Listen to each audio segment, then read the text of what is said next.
모든 영상에 소개하는 내용들은 각자의 판단에 맡깁니다. 리 에이스 채널은 항상 모든 영상에 있어서 유료로 하는 것들은 신중하게 결정하시는 것이라고 말씀드립니다.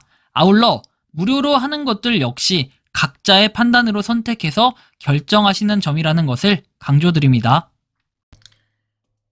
안녕하세요, 리 에이스입니다. 자, 여러분들 이번 시간은 8,800억 원 사기 하루 인베스트, 우리나라에서 사기치면서 이제 돈을 벌 수 있게 됐습니다. 최근에 나온 판결이 정말 대박인 것 같은데요. 영상을 한번 끝까지 보시면서 이 내용이 어떤 건지 살펴볼 수 있도록 하겠습니다. 자, 우리나라가 사기치면서 돈 벌 수 있는 유일한 나라가 되는 게 아닌가 생각이 들 정도인데, 이게 이제 6월 17일에 나왔던 기사예요. 8,800억 사기 하루 인베스트 대표 무죄가 선고됐다 라고 나오는데요. 8,800억 원의 가상자산 사기 혐의로 기소된 하루 인베스트 대표 이모 씨에게 무죄가 선고가 됐다. 선고는 23년 6월 하루 인베스트 출금 중단 사태 이후 약 2년 만에 이뤄졌는데, 여기 보면은 6월 17일 관리 소홀에 대한 귀책 사유를 부인하기 어렵지만 형사법적 처벌 대상인 기망에 해당하기 어렵다며 이 씨에게 무죄를 선고했다라고 얘기합니다. 자, 23년 6월 돌연 출금을 중단해서 6천여 명의 고객들로부터 8,800억 원 규모의 가상자산을 편취한 혐의 등으로 기소가 됐다.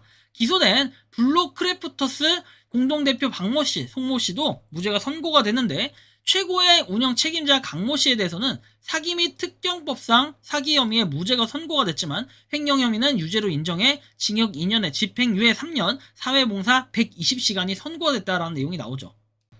자, 여러분들 근데 이 사건이 원래 뭐였냐면 24년 8월 28일에 하루인베스트 업체 대표 이모 씨가 재판 도중 피해자인 40대 남성 강모 씨로부터 흉기로 공격을 당한 사건이 있었어요. 보면은 가상화폐 예치 서비스를 운영하던 회사인데 분산 투자를 통한 안정성과 높은 이자율을 미끼로 사람들을 끌어모아서 가상화폐를 예치하도록 유도를 했는데, 지금 보면 한동안 이자도 잘 지급하는 등 건실하게 운영하는 것처럼 보였으나 23년에 어떻게 됩니까? 갑작스럽게 모든 가상자산의 출금을 정지하고 사무실도 폐쇄한다고 해서 당시에는 이게 이슈가 엄청 컸어요. 그렇게 해서 1조 3,944억 원 상당의 가상화폐를 편취를 하였고, 그리고 24년 2월부터 구속 기소가 되었는데, 여러분들 보면은 1조 3,944억 원에서 8,800억 원이라고 얘기를 하죠. 갑자기 이렇게 변화를 합니다. 약 여러분들 4천억 원이 좀 넘는 그 금액은 어디로 간 것일까요? 이것도 좀 의문점이 드는데, 일단 8,800억 원이라고 주장을 하고 여기서 이것저것 빼고 이런다 한들 저는 4천억에서 어느 정도의 억 단위, 최소 몇십억 몇백억 단위는 남지 않았을까라는 이런 생각이 들어요. 그런데 현재 경영진 일당은 김앤장을 포함한 수십 명의 규모의 호화 변호인단을 꾸려서 대응하고 있는데, 피해자들은 이 변호인단도 사기로 편취한 금액으로 고용한 것이라고 의심을 하고 있다. 근데 대부분 폰지 사기들은 이런 식으로 하는 게 되게 많아요. 물론 얘가 이 친구, 이 하루 인베스트먼트가 그랬을지 안 그랬을지는 모르겠지만 인베스트가 그리고 보면 8월 28일에 공판 도중에 사기 피해자 중 한 명인 50대 남성 A씨가 피고인석에 앉아서 이 하루 인베스트 코리아 대표를 20cm가량의 흉기로 찔렀는데, A 대표를 비롯한 경영진 일당에게 비트코인 100여 개를 편취당하여 수십억 원 상당의 손해를 보았으며 피해 회복도 전혀 이루어지지 않은 상황이다. 목을 공격당한 대표는 쓰러져 인근 병원으로 후송이 되었으나 어떻게 됐습니까? 생명에 지장이 없는 상태였습니다. 좀 더 그 기사를 살펴보면은 재판부는 하루의 사업 지속 가능성, 그리고 홍보행위 기망성 여부, 미필적 고의 여부에 관해 피고인 측 주장을 인용을 했다라고 하는데, 하루의 사업 지속 가능성 없었다고 보기는 어렵다라고 해서 하루는 시장 중립적 운용 전략으로 고객에게 전손받은 가상자산을 운용해 수익을 창출해 수익을 지급하는 서비스로 사업 모델의 실체가 분명히 존재는 했다. 그리고 서비스 중단과 피해 발생 원인은 FTX 파산과 출금 중단 등 외부 요인에 기한한 것으로 보이며 사업 내재 리스크가 현실화된 결과라고 보기는 어렵다.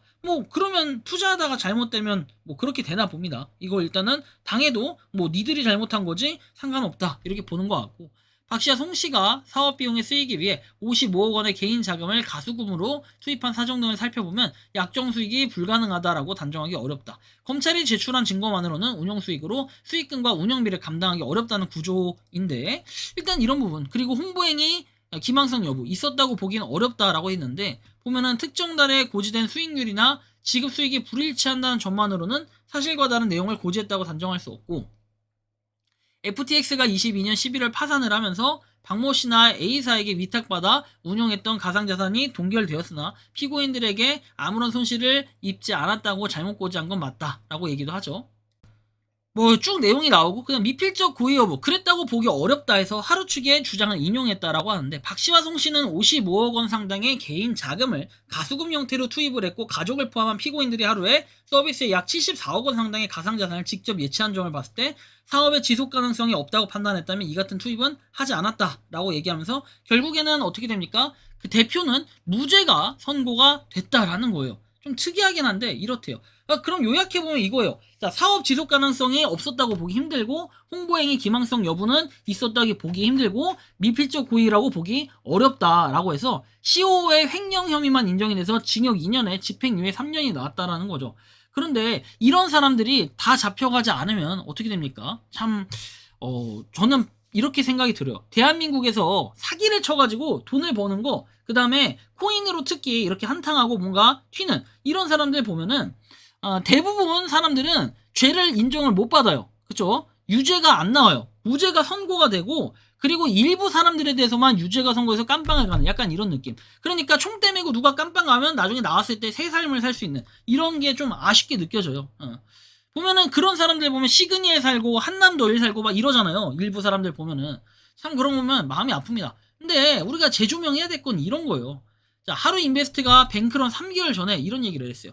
FTX로 현재 상황에 전혀 노출되지 않았고 하루 인베스트는 경영업체 폐쇄로 인해 영향을 받지 않았다라는 얘기, 그리고 우리는 다른 엔티티에 의존하지 않았고 회원들의 자산을 독립적으로 관리를 한다라는 부분이에요. 그러니까 법원 판결이 불가피한 외부 요인 FTX 때문이라는 게 뭐 무죄가 됐다라는 이런 어이없는 얘기가 되는데 참 어이가 없죠. 어떻게 보면은 그냥 남 탓하기 쉽고 결국에는 조금만 논리 세우고 그리고 여러분들한테 그 번 돈, 벌어들인 그 돈에서 되게 유명한 로펌 그런 데만 딱 갖다가 돈 쓰면은 여러분들 사기를 쳐도 무죄로 될 가능성이 충분히 있다라고 보여지는 거죠. 상당히 또 심각하면서도 한편으로 좀 황당한 부분이긴 한데 여러분들이 생각하고 느끼는 이 하루 인베스트 어떻게 보고 계시는지 자유롭게 여러분들의 의견을 한번 댓글로 남겨주시면 좋겠다라는 말씀 드리며 이번 영상은 여기서 마치는 걸로 하겠습니다. 도움이 되셨다면 구독과 좋아요 알림 설정 부탁드리겠습니다. 리 에이스였습니다. 감사합니다. 평소에 궁금하셨지만 내가 시도해보기 어렵거나 시간 낭비하고 싶진 않고 새로운 제보를 해주실 분들께서는 아래의 주소로 메일을 보내주시면 제가 해결해드리겠습니다. 단톡방은 유튜브 검색창에 소통창구를 개설했습니다를 검색해주셔서 확인하시면 됩니다. 아울러 채널 멤버십 가입 시 다양한 혜택을 누리실 수 있으니 참고해주시기 바랍니다. 시청해주셔서 감사합니다.